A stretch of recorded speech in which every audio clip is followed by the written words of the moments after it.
اسلام کی تاریخ کچھ ایسے روشن چہروں سے بھری ہے جو دنیا کے سب سے مشکل وقت میں بھی سچائی، ہمت اور وفاداری کا پرچم اونچا رکھتے ہیں۔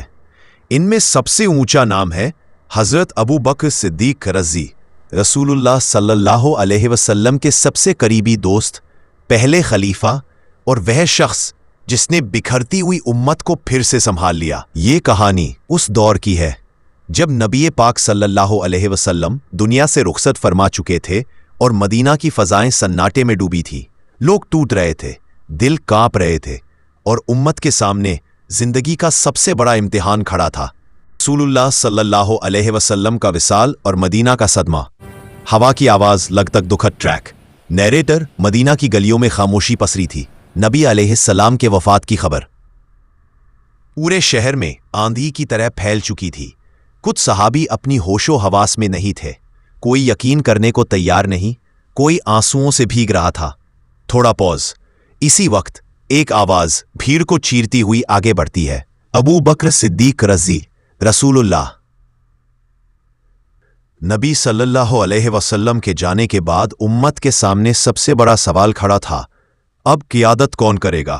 سقیفہ بنو سعدہ میں انصار جمع ہوئے، مہاجرین بھی پہنچے، بحثیں ہوئیں، آوازیں اونچی ہوئیں، لیکن ایک شخص حکمت، شانتی اور سمجھداری سے سب کی بات سن رہا تھا، ابو بکر صدیق رضی۔ انہوں نے کہا، نیترتو قریش میں ہوگا، یہ امت کا اتفاق ہے۔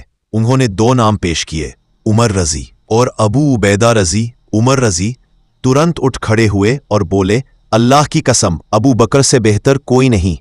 انہوں نے سب سے پہلے ان کے ہاتھ پر بیعت کی، پھر پورا مدینہ ایک آواز بن گیا۔ اس طرح اسلام کے پہلے خلیفہ کا چناؤ ہوا۔ پہلا امتحان تھوڑا بھاری سنگین، لیکن صدیق رضی کے لیے خلافت کا پہلا دن سب سے بڑا طوفان لے کر آیا۔ عرب کے کئی قبیلے اسلام چھوڑ رہے تھے، کچھ نے زکوٰۃ روک دی، کچھ کھلے عام باغی ہو گئے اور کچھ جھوٹے نبیوں کے پیچھے چل پڑے تھے۔ اسلام ٹوٹنے کے کگار پر تھا، لیکن ابو بکر صدیق رضی امید کا ماحول۔ رسول اللہ صلی اللہ علیہ وآلہ وسلم نے اپنی زندگی کے انتم دنوں میں اسامہ بن زید رضی کی سرداری میں ایک لشکر روانہ کرنے کا حکم دیا تھا، لیکن ابھی لشکر نکلا ہی نہ تھا کہ نبی صلی اللہ علیہ وآلہ وسلم کا وصال ہو گیا۔ حالات ٹھیک نہیں، لشکر روک دیں، لیکن ابو بکر رضی نے کہا، میں اس لشکر کو کیسے روک دوں جسے بھیجنے کا حکم رسول اللہ صلی اللہ علیہ وآلہ وسلم نے دیا تھا؟ اور انہوں نے اسی لشکر کو روانہ کیا۔ دنیا حیران رہ گئی۔ کمزوری کی امید کر رہے دشمن مسلمانوں کی اس ایکتا سے ڈر گئے۔ یہ اعلان تھا، اسلام کمزور نہیں ہوا ہے۔ سین 6 جنگ یمامہ اور قرآن کی حفاظت، بھاوک لیکن گریما والا سنگیت۔ مسلمہ کذاب کی بغاوت بڑھ چکی تھی۔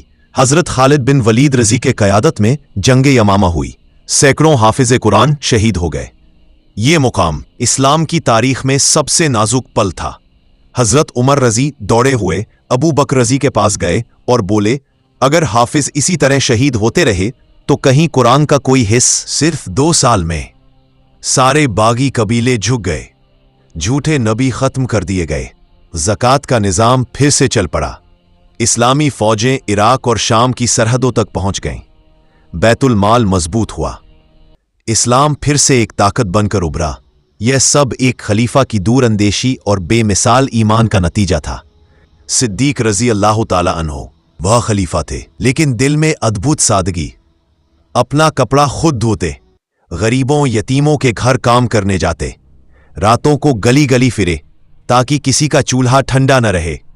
اپنی تنخواہ بھی کم کروا دی، ایک بوڑھی عورت کی بکریاں تک دہا دیتے تھے۔ خود فرماتے، اگر میں غلط کروں تو مجھے صحیح کر دینا۔ اتہاس لکھتا ہے، اس امت پر اسلام کے بعد سب سے بڑا احسان اگر کسی کا ہے تو وہ ابو بکر صدیق رضی اللہ تعالی ہے۔